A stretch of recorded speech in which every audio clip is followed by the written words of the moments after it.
अर्थ होता है। प्रजापतियों का नायक ब्रह्मा जी ने दक्ष को नियुक्त किया। दक्ष के मन में अभिमान आया और दक्ष ने अपने मन में विचार किया, मैं प्रजापतियों की एक सभा बुलाऊंगा। उस सभा में सब लोग आएंगे। सबके आ जाने के पश्चात सबसे अंत में मैं जाऊंगा। मेरे जाने के बाद सब लोग मुझे देखकर खड़े होंगे, मेरा मान सम्मान और बढ़ेगा। जैसी योजना सुनिश्चित थी ऐसे ही दक्ष ने किया। प्रजापतियों की सभा बुलाई, सबको बुला लिया। सब जब आ गए तो सबसे अंत में दक्ष स्वयं गए हैं। दक्ष जब गए हैं तो इनको देखकर सब लोग खड़े हो गए। सबने इनकी जय जयकार की। केवल दो खड़े नहीं हुए। कौन कौन? एक ब्रह्मा जी खड़े नहीं हुए, दूसरे भगवान भोलेनाथ, भगवान शिव, ये खड़े नहीं हुए। दक्ष जब बैठ गया तो देखने लगा कि कौन कौन मेरे सम्मान में खड़े हुए हैं। देखा तो सब खड़े थे, दो नहीं खड़े थे, ब्रह्मा जी और भगवान भोलेनाथ। दक्ष ने अपने मन में विचार किया, ब्रह्मा जी तो मानो मेरे पिता हैं, वो खड़े नहीं हुए, बड़े बूढ़े हैं, चलो कोई बात नहीं, उन्हें कुछ नहीं कह सकता। लेकिन ये शिव, ये तो मेरे जामाता हैं, ये मेरे दामाद हैं, और दामाद तो पुत्र के समान होता है, ये क्यों खड़े नहीं हुए? लगता है इन्होंने अपने मन में मेरा अपमान करने का सोच रखा है, इन्होंने मुझे अपमानित किया है।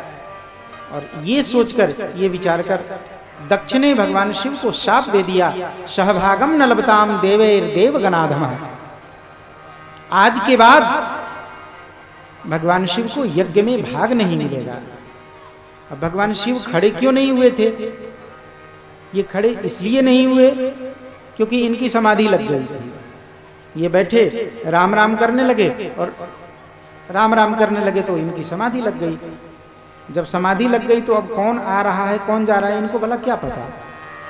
कुछ पता नहीं था, समाधि में डूबे थे। दक्ष ने जब शाप दे दिया कि भगवान शिव को यज्ञ में भाग नहीं मिलेगा, भगवान भोलेनाथ तो समाधि में लीन हैं, इनको कुछ पता नहीं चला। लेकिन शिवगणों से नहीं रहा गया, शिवगणों ने भी दक्ष को शाप दे दिया, दक्ष तुम जिस मुख से भगवान शिव की निंदा कर रहे हो, तुम्हारा ये मुख नहीं रहेगा, तुम्हारा ये मस्तक नहीं रहेगा। यही नहीं, जो जो भगवान शिव की इस निंदा में सहभागी बन रहे हैं उनके वो अंग कट के गिर जाएंगे। जब दोनों तरफ से सापासापी होने लगी, भगवान शिव की समाधि खुली। नंदी, क्या बात है, ये इतना हो हल्ला क्यों हो रहा है? नंदी ने कहा, प्रभु ये आपके ससुराल वाले आपको गाली दे रहे हैं। भगवान भोलेनाथ ने कही, ससुराल वाले तो गाली ही दिया करते हैं, ससुराल वाले स्तुति कब किया करते हैं? वो तो गाली ही दिया करते हैं, देने दो। बोले अरे वो गाली नहीं, ये दूसरी गाली दे रहे हैं। बोले अरे गाली तो गाली है, कुछ भी हो, अपने को क्या लेना था, चलो यहां से। भगवान भोलेनाथ ने अपना आसन उठाया, कमंडल उठाया, चल पड़े वहां से नंदी के साथ। इधर आए हैं तो ये घटना घटी है। घटना घटने के बाद समाधि लगी है भगवान भोलेनाथ की, और समाधि जब खुली है तो आज जब इनकी समाधि खुली है, और समाधि खुलने के बाद जब माता सती को ये कथा सुना रहे हैं, दक्ष को पता चल गया है कि भगवान भोलेनाथ समाधि से जग गए हैं। इस बीच में किसी की हिम्मत नहीं पड़ी कि बिना भगवान शिव को बुलाए वो यज्ञ कर ले। इसलिए सब लोग शांत बैठे थे। दक्ष ने सोचा मैं ही यज्ञ करूंगा और मैं ही शिव को निमंत्रण नहीं दूंगा, सब लोग देख लेंगे शिव भगवान भोलेनाथ के साथ, मेरा बदला भी निकल जाएगा।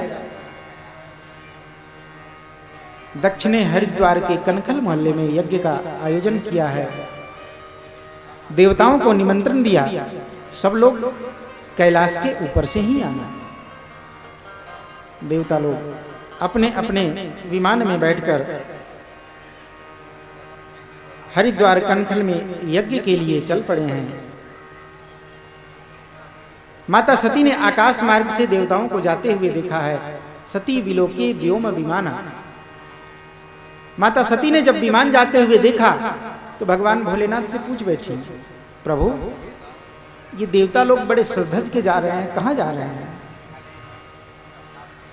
भगवान भोलेनाथ ने कही, देवी ये कहीं जाए। अरे कोई कहीं जाता है, कोई कहीं, कोई किसी के बंधन में थोड़ी है। जिसकी जहां मर्जी होती है वहां जाता है। ये देवता लोग भी जहां इनकी मर्जी है वहां जा रहे हैं। अरे कहां जा रहे हैं, कुछ तो बताओ। नहीं नहीं, कोई बात तो जरूर है। भगवान भोलेनाथ ने कही, अरे जा रहे हैं छोड़ो ना, तुम कथा सुनो।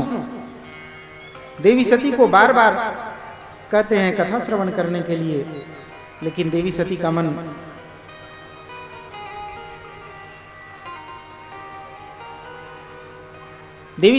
कथा में नहीं लग रहा है। बार बार पूछती हैं कहाँ जा रहे हैं ये लोग,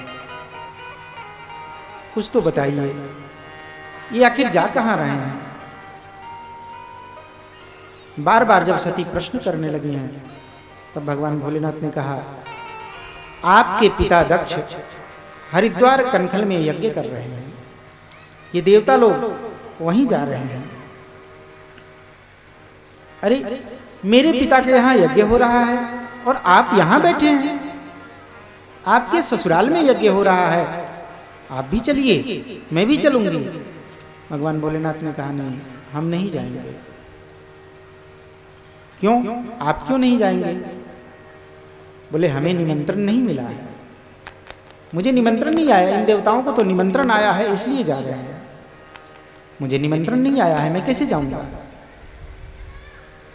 देवी सती ने सिद्धांत बताया, प्रभु माता पिता के यहाँ, गुरु के यहाँ, ससुर के यहाँ, इन सब के यहाँ तो बिना बुलाए भी जाना चाहिए।